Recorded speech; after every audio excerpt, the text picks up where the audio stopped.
Viewers, even as efforts are underway from both sides to reset the ties between India and Canada, the Khalistan menace once again threatens to undo the progress which has been achieved so far. Now, during the Justin Trudeau administration, we saw how Khalistani goons enjoyed a free run and openly threatened Indian diplomats. Even after the change in government, not much has changed, unfortunately. Just 2 days ago, the pro-Khalistan Sikhs for Justice group laid siege and held a protest outside the residence of India's new High Commissioner to Canada, Dinesh Patnaik. The protest was led by Khalistan terrorist Inderjeet Gosal, who is a close aide of Khalistan terrorist Hardeep Singh Nijjar. Just last month, he was charged with a dozen firearms-related offences in Canada. Leading the protest outside Dinesh Patnaik's residence, Gosal not only threatened the Indian envoy but dared him to come out and face off with the protesters. He even raised anti-India chants and slogans against Prime Minister Modi. So who really is Inderjeet Gosal? Besides being a close aide of Hardeep Singh Nijjar, he has a criminal past too. Let's quickly bring it up, in fact, over here. In September of 2025, he's a person who was charged with a dozen firearms-related offences, was arrested by the Ontario Provincial Police as well. In November 2024, he was held for violence outside a temple in Brampton, and later we saw how Gosal was later released on bail. With no action against them for openly making anti-India remarks, the Sikhs for Justice has now warned of another siege of Indian consulates on the 31st of October, the day late Indian Prime Minister Indira Gandhi was assassinated. As per the statement released by the SFJ, the protest is to be held in Toronto, Ottawa and Vancouver. This outfit, which is banned in India, also declared that it will hold Khalistan referendum on the 23rd of November. Let's quickly take this across to Bhavtosh Singh, who's joining us. Bhavtosh, very clearly, this is something that is a problem that the Canadian administration, the law and order machinery there, has to deal with. Because for far too long, we've seen such elements threaten violence openly and getting away with it, despite the fact that several of these individuals, including Gosal, have been charged on multiple counts. Why are they being allowed to have such a free run? Because this is very clearly an abuse of the freedom of expression rights that they enjoy in Canada. Yes, Madhav, what is most worrying is the fact that this protest was held right outside the residence of Indian High Commissioner, and it went for nearly an entire day. And as you all know, Gosal is someone who has taken over the reins of banned terror outfit Sikhs for Justice after the killing of Hardeep Nijjar. And Gosal has direct links with Babbar Khalsa International, whose two key members, Arshdeep Dalla as well as Lakhbir Singh Landa, both designated as terrorists by Ministry of Home Affairs, are presently fugitive and are residing in Canada. In fact, India has asked for their deportation, and Canada is sitting on that side. Gosal, as you rightly said, was in fact arrested briefly, not only just a month back, but also in November 2024 for carrying out violent protest outside the temple, and this happened in Brampton. The fact that he has free access outside the residence of Indian High Commissioner is something which is very worrying. I just hope that Canadian authorities take stern action against him, and there is not a repeat of such incident in October on October 31st. Thanks for joining us, Bhavtosh, with that quick update. Let's quickly take it across to our guest now. Joining us with us is Puneet Sahani, who's an expert on the evolution of the Sikh identity as well as Khalistan terrorism. We also have with us Ashok Sajjanhar, former diplomat. Daniel Boardman, Canadian journalist, is with us. But my first question is to Brahma Chilani. Mr. Brahma Chilani, he's a strategic affairs expert, of course. We've seen this happen and play out for quite some time now. Now, there is a new regime in Canada. And this regime, if it wants better ties with India, has to show its resolve in curbing such activities, because in which country do people get away by openly threatening diplomats? And this is something that not just have they done in the recent past, even 2 days ago, but are threatening to do over the period of next month and a half as well. This is something that the government there can very easily crack down upon. The question is, why aren't they doing it? The issue is that there are institutional and structural reasons why Khalistan militancy flourishes in Canada. After all, we should not forget that Air India Flight 182 in 1985 was bombed by Canadian Khalistanis. And that was, in fact, they also tried to bomb a second Air India jetliner. The fact is that a change of government in Ottawa doesn't mean that these institutional and structural issues have gone away. The fact is that the Canadian Security Intelligence Service, or CSIS as it's known in Canada, has had links with these Khalistanis since the 1980s. In fact, there is a well-written book by a Canadian investigative journalist, Ms. Kim Bolan, which talks about how, while the Canadian Royal Mounted Police was seeking to collect evidence against the suspects in the Air India bombing, this intelligence agency was destroying that very evidence. It was destroying taped telephone calls between the very people the RCMP was investigating. So Trudeau's departure and the arrival of a new prime minister doesn't fundamentally change things. Unfortunately, we in India thought that now that Trudeau is history, the relationship will go back to normal. No. The return of high commissioners is good, is a good development, but the structural issues have not disappeared. Let me bring in Daniel on that. Daniel, what can possibly be done to change this perspective? Of course, there are structural issues, as Brahma Chelani talks about, but, in which country in the world do you get away with, your diplomats being threatened openly, life threats as have been given by these Khalistani terrorists? It's a very, very serious situation. And surely that if the Carney government wanted to resolve this, there is a lot that they can do. Yeah, you could say there's a lot they can do, but they're very, very unlikely to do anything. I mean, we pretend this. If you think there's a massive shift in government, all the ministers, it's the Liberal Party still came in. I mean, it was just Justin Trudeau so personally unpopular that he stepped away. And then it led to sort of Carney coming in, who was advising Trudeau along the way. And, Carney's been very friendly with multiple terrorist organizations, Hamas sympathizers, Hezbollah sympathizers. And anyone who sympathizes with Hamas and Hezbollah is not going to do anything about Khalistani extremists or any extremists, really. Generally, if you pander to one set of extremists, you will pander to all of them. Because the motives, both ideological and financial, are sort of all aligned that way. So what needs to be done? I mean, I think there's a lot you could say domestically in Canada, but I think if India wants to really affect the Canadian discourse, they have to really learn how to affect the Canadian discourse much better and try and think of it from a Canadian perspective and how to influence the conversation that way instead of just an Indian perspective, in which case you'll only reach the Indian diaspora, which is already on your side because they don't want to be killed by Khalistanis. But you need to affect the wider Canadian public. And there is some good news on that. I mean, the more crime and drug running that they get caught in, the more and more Canadian discourse does turn against them. The problem is that Canada is like the money laundering capital of at least the Anglosphere. It's very easy to launder money, and one of the best ways to launder money is through the political process. So a lot of the narco-terrorism drug money run through the Khalistani trucking companies for the cartels and the CCP goes right into the pockets of all the major political parties.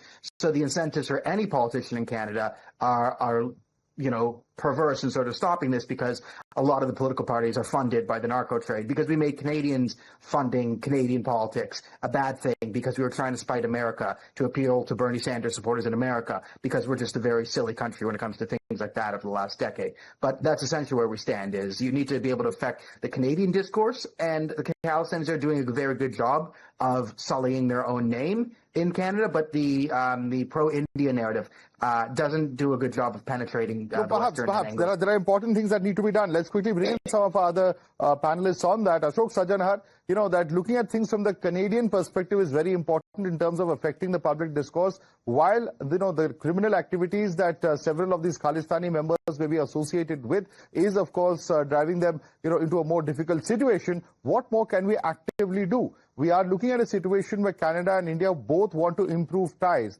And surely India's own demand for several of these individuals, I think there are at least 24 individuals, if not more, whose names that have been given by India, that we want should face justice here in India. Canada has made similar demands in the past. What can we do to take things forward as far as this situation is concerned? Because as the ambassador, Mr. Dinesh Patnaik himself said, that if Canada is a safe country, why does he have to live under this kind of protection? No, absolutely. You're very right, Madhav. And what Dinesh Patnaik has said is very correct. Why should he need protection in Canada if Canada is a safe country?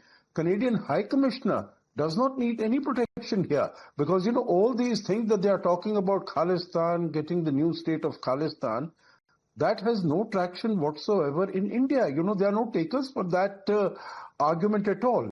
So, coming to your question, and, I see that there are very damning statements that have come from Daniel Boardman against the Canadian government, and that definitely the Canadian government and establishment itself should sit up and take note, because if this is the impression of Canadian citizens resident in Canada, then I think it doesn't speak very highly of the law and order situation there. But coming to India, what we need to do, number one, as you said very correctly, Madhav, both the countries are keen and are interested that the relations need to improve, the relations need to get better. If there was, both the countries in terms of value systems, democracies, there was this compulsive rationale that they should work together. I think today that rationale has become even stronger with Mr. Trump coming into the United States, the sort of actions that he's taking against Canada. So I think Canada really needs also to look out, and India, of course, is also looking out in terms of diversifying its relations. I think the conversation between Prime Minister Modi and Mark Carney in around the G7 summit was a good beginning. That has been taken forward. I think we had a very good visit of the Canadian Foreign Minister, Anita Anand, here. She had a good meeting with the Prime Minister, good meeting with Dr. Jaishankar, good meeting with NSA. And I think both sides have decided that action needs to be taken to clamp down on such activities. As Dinesh Patnaik has said, I'll just finish very quickly. As Dinesh Patnaik has said very quickly, it is not an Indian issue. The law and order problem that is being created is a problem of the Canadian government. It is creating problems there. And in addition to sort of, connecting with the government, which we are doing, and I think it is good that there is a responsive and a sympathetic government in Canada today. We also need to reach out to the Canadian people, to the Canadian media, to the Canadian, those who think that all this is happening is an Indian issue. They are not concerned. I think we really need to reach out to them beyond the Indian diaspora, as Daniel Boardman has said. Right. I think that is very important. This realization has come, I think, to India, and we have started working on that aspect also. Let me quickly bring in Puneet as well. Puneet, now this is not the first time we are seeing such scenes unfold. It's not just the first time that there's a protest happening outside the High Commissioner's residence as well. We've seen, for instance, extremely offensive floats depicting, for instance, the assassination of Indira Gandhi and several other such aspects that have been put out. We've seen places of worship that have been attacked by the Khalistan terrorists. The whole point that many are making is that such elements, and even those who have faced charges as recently as earlier this month, why are such people getting a free run, and shouldn't there be a crackdown on them? How can India take this matter forward diplomatically? So, there are several things. First of all, you have to understand democracy works under certain constraints, right? And so in Canada, the Khalistanis have infiltrated the body politic of that country. And I actually don't expect, much can be done here. For example, you have Pakistan. Its economy is garbage. Now you bring the best economists from, Chicago School of Business. Do you think its economy can work? Same with Canada, it is completely infiltrated with Khalistanis, and I can give you numerous examples. So, for example, you were talking, somebody was talking about Air India bombing. Their parliament, this was 40 years, they did not say anything in the parliament. Can you imagine? It was the biggest terror attack, for before 9/11. And, it killed 7 dozen kids who were going to their holidays. They did not mention, but this nijjar. And I had put out a video. Nijjar is saying, our proud legacy is doing suicide bombings. This is who we are.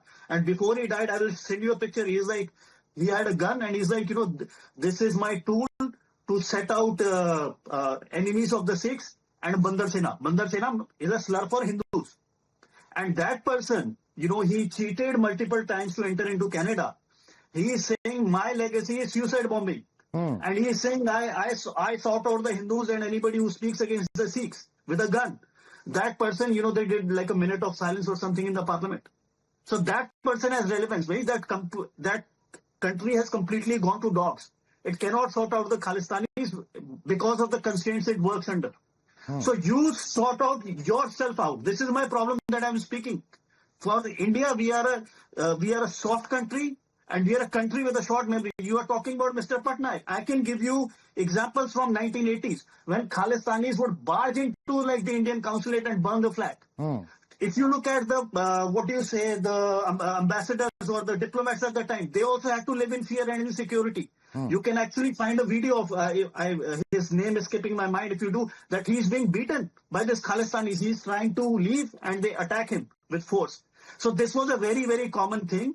And, we brought peace in Punjab, by a lot of sacrifices. And you can't even mention the sacrifices, how peace came to Punjab. But I respect him and, he has done a lot of good things. But this Modi government is completely foolish on Punjab. They don't know anything. They have actually brought a lot of nonsense. For example, they removed all this blacklist. They removed blacklist of the terrorists who were mass murderers. And people who had never actually expressed regret. Now you talked about, for example, this Indira Gandhi's float being taken. Do you know these people who are taking out the slopes? These people used to be on blacklist. And Narendra Modi government has removed these people from blacklist. So what kind of reform had this happened? Ashok Sajjanhar, would you like to respond to that? Has this government also been a little too lenient with such elements in a bid to try and perhaps placate them? Have we also, in a way facilitated this, as Puneet seems to be suggesting? I don't have information on this that, it has been. I will really have to go and have a look at it. But I find it very doubtful, frankly, Madhav, because I don't think, normally, not BJP, not Modi government, not anyone.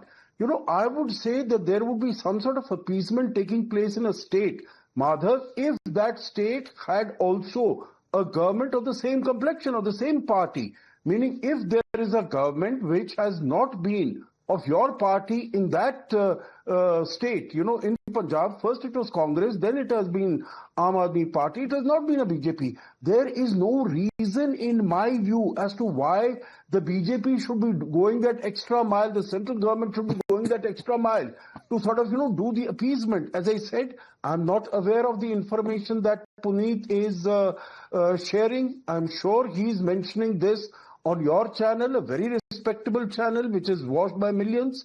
He must be having some basis for that, but I will really need to go into it in detail before I can really make any comment. Right. Daniel Boardman, do you agree with Puneet's point of view? Puneet, just a second. I want Daniel to respond to that. Has the government of India been a little soft on such elements? Do you share Puneet's perspective? I mean, it's hard for me to say as someone who's a Canadian citizen and not really interconnected to the Indian government. But in general, you could make the argument that, India has been sort of soft on these people. But again, I am not an expert on internal BJP politics from 2014 to 2025.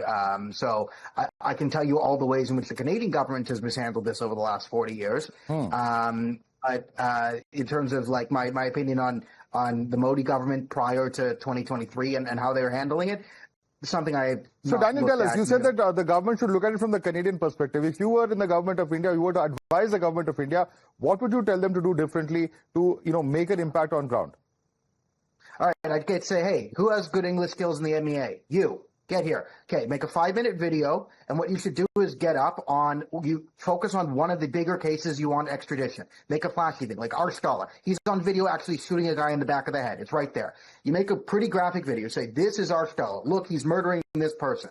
He is the. You break it down in English, and you make an appeal to the Canadian people. Hey, we want him extradited because of you. And then in the last minute of the thing, you say, these people are involved in transnational crime. They run drugs and all this. Then I would make separate videos going and focusing on the MAGA base in America to play the Canadians against each other. And I'd say, listen, you really need to focus on making videos on how the Khalistanis have infiltrated the trucking system that depresses wages, and they're using the trucking system to then undercut the market to run global logistics for narco-terrorism, connect them to the cartels and the CCP to make it an issue in America. Now you have Americans on the board, Bader Canadians, who want this done, and then you expose to the Canadian people how these people are around, and you make yourself look very reasonable, right? Make the sort of social media videos, because you could talk with the government all So you the want. information warfare, you say that India should perhaps be a little more aggressive on that front and try and ensure that the narrative really... It's hard for India to be less aggressive on that front. I'm saying do something in the information warfare, just something. Get in there and make some content and get this point out, because no one in the Canadian government cares. This isn't India. Canada and India function very different. India is top down. If you convince the people in the government of India, they can then convince the population. In the West, you need to convince the population to force the government to do something. All right, let's leave it there. Let's leave it there. I think that's perhaps a valid suggestion, and perhaps something that we need to take note of here in India as well. Brahma Chelani, Daniel Boardman, Ashok Sajjanhar, as well as Puneet Sahani. I'd like to thank all of you for joining us this evening.